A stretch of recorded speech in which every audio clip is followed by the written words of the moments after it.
Hello everyone, I am your Jugal sir. First of all, welcome you to my online learning classes. तो dear friends, आज हम देखेंगे introduction and classification of verb के बारे में, जो कि हर एक कॉम्पिटिटिव एग्जाम के लिए बहुत इंपॉर्टेंट होने वाला है। तो आज का क्लास हम शुरुआत कर रहे हैं वर्ब का इंट्रोडक्शन और क्लासिफिकेशन।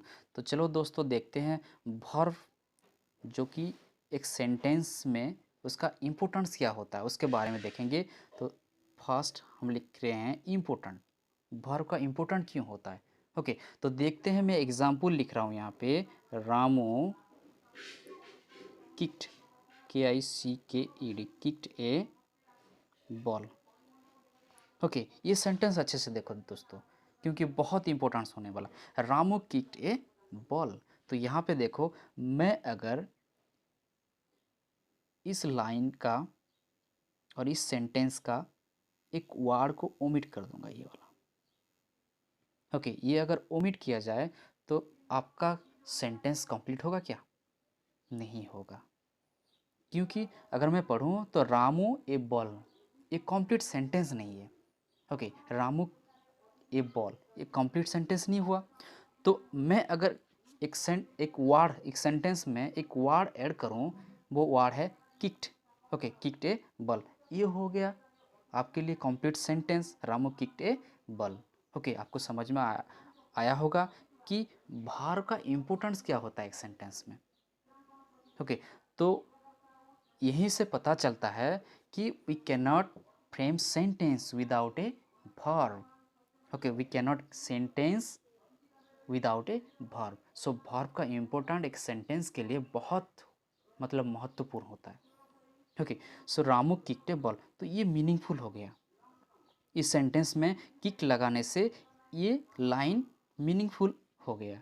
तो इसीलिए क्या होता है कि एक सेंटेंस में वर्ब का इम्पोर्टेंस और रोल बहुत होता है।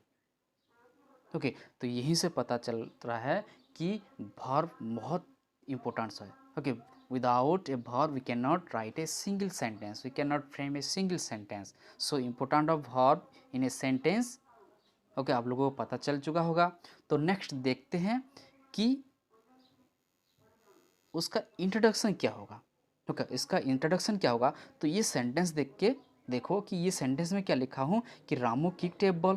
Okay, Ramu kicked a ball. तो यहाँ पे देखो ये जो वर्ड किक्ड, ओके, ये जो वर्ड किक्ड क्या कर रहा है कि टेल अस व्हाट समवन और समथिंग डज।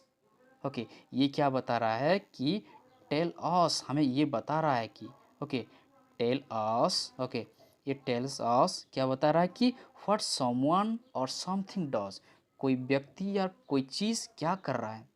तो रामू किक्ड ए बॉल, यहाँ पे जो रामू व्यक्ति है इसके बारे में बता रहा है ये। ओके, इसके बारे में बता रहा है। तो hence verb is also called an action, इसीलिए वर्ब को एक्शन वर्ड्स बोलते हैं और डूइंग वर्ड भी बोलते हैं। ओके, डूइंग वर्ड भी बोलते हैं। आप लोग ध्यान से इसे नोट्स कर लो। जो वर्ब का इंट्रोडक्शन है कि वर्ब क्या है कि verb tells us what someone और समथिंग डज। ओके, कोई व्यक्ति या कोई चीज़ क्या कर रहा है उसके बारे में बताता है।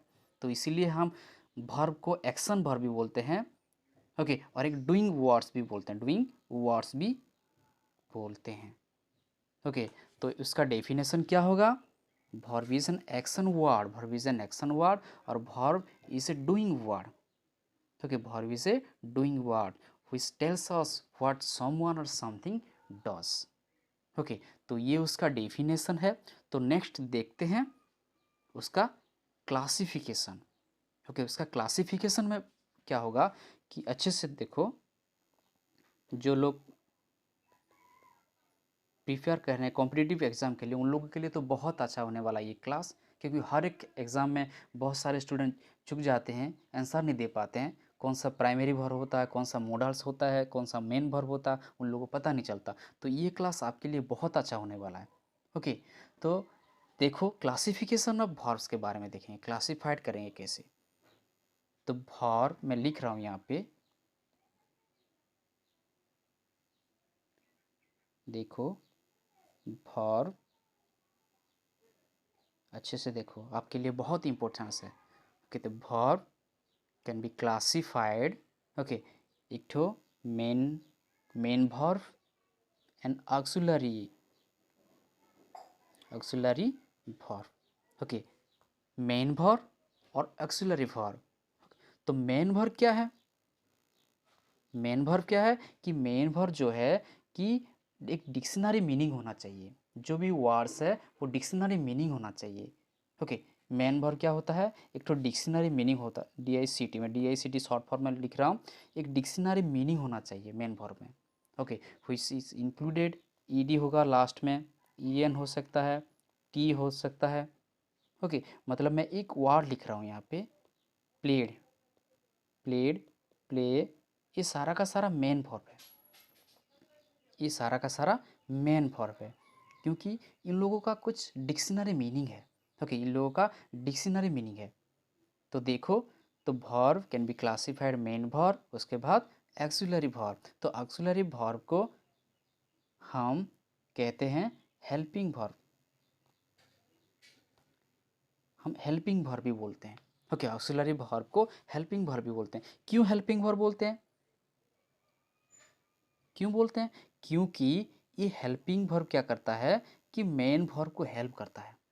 ओके, ये auxiliary verb which help to the main verb, ये मेन वर्ब को हेल्प करता है. ओके, सपोज मैं एक सेंटेंस लिख रहा हूँ, आई एम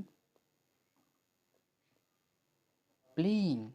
यहाँ पे देखो, आई एम प्लेइंग, तो यहाँ पे एम प्लेइंग, ये देखो एक ठो मेन वर्ब होगा, एक ठो ऑक्सिलरी या हेल्पिंग वर्ब होगा.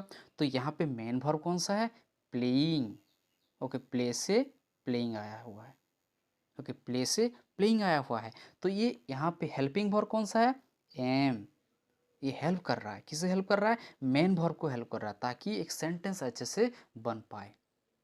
ओके, तो इसीलिए ऑक्सिलरी वर्ब या हेल्पिंग वर्ब बोलते हैं. तो देखो, मैं फिर से आप लोगों को अच्छे से समझा दूंगा यहाँ पे, कि ध्यान में रखो. जो लोग प्रिपरेशन कर रहे हैं कॉम्पिटिटिव एग्ज़ाम के लिए, उन लोगों के लिए तो बहुत अच्छा है, क्योंकि आइडेंटिफिकेशन बहुत ज़रूरी होता है.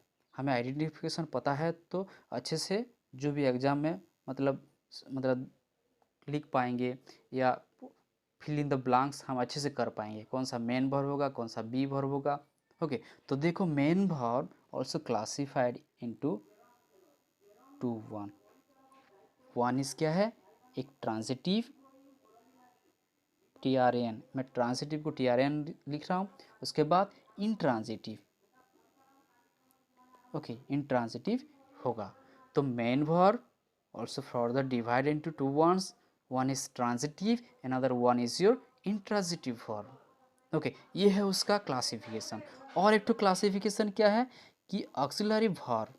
देखो, मैं थोड़ा ऑक्सिलरी वर्ब यहाँ पे लिख रहा हूँ. ऑक्सिलरी वर्ब का दो ठो, एक ठो क्या है? एक primary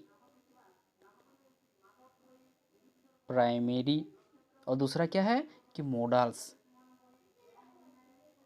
okay, primary and models, ये हो गया, है कि नहीं?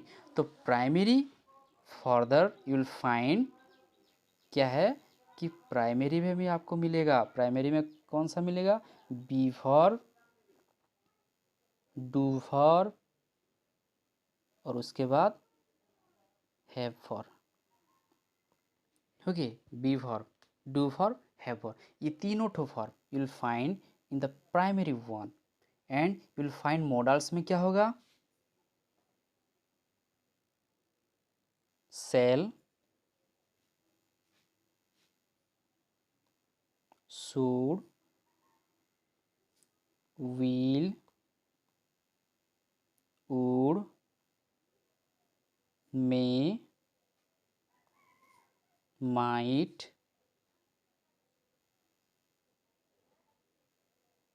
can, could. Shall, should, will, would, may, might, can, could, used to, dare, need,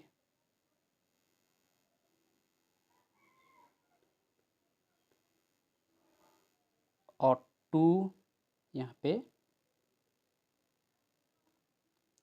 और टू मॉडल में और एक वर्ड देखो मस्ट। ओके मस्ट, ये हो गया आपके लिए 13 ठो मॉडल्स। कितने ठो अच्छे से देखो, आप काउंट कर सकते हो 13 ठो मॉडल्स का। Shall should, will would, may might, can could, use to, dare, need, ought to, must. ये हो गया आपके लिए 13 ठो मॉडल्स है।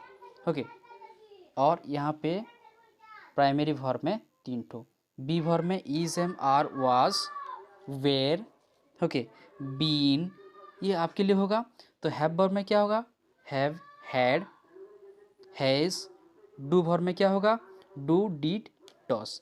ये हो गया आपके लिए कंप्लीट क्लासिफिकेशन, ये वर्ब का complete classification with proper definition. तो आशा करता हूँ आज का क्लास बहुत अच्छा हुआ होगा।